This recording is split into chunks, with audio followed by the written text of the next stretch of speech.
ఎప్పుడైనా సరే ఏదైనా అకస్మాత్తుగా చూడకూడదు చూసామనుకోండి, ఎలా ఇప్పటికిప్పుడు స్నానం చేయడానికి అవకాశం లేదు, ఎలాగ మరి చాలా దోషభూయిష్టమైన విషయం చూశానే, ఈ పాపం పోవాలంటే అనుకున్నాను అనుకోండి, వెంటనే ఏమిటంటే గరికిని ముట్టుకుంటే చాలు పోతుంది.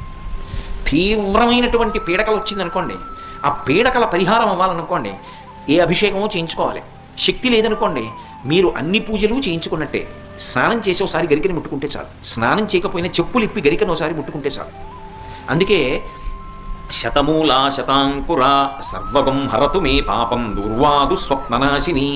ఓ శతమూలా శతాంకుర, నువ్వు అనేకమైన వేర్లతో ముందుకెడుతుంటావు, అటువంటి అంకుర నిన్ను ముట్టుకుంటున్నాను. దీనివల్ల ఏమవుతోంది? సర్వగం హరతు మే పాపం, నా పాపములన్నీ పోతున్నాయి. దుస్వప్ననాశిని, దుస్వప్నములు పీడకల యొక్క ఫలితము పోతోంది. అటువంటి గరిక విఘ్నేశ్వరుడి పాదముల మీద వేసి తీసి కళ్ళకద్దుకుని తల మీద పెట్టుకున్నారనుకోండి, విఘ్నములన్నింటినీ కూడా తీసేస్తాడు.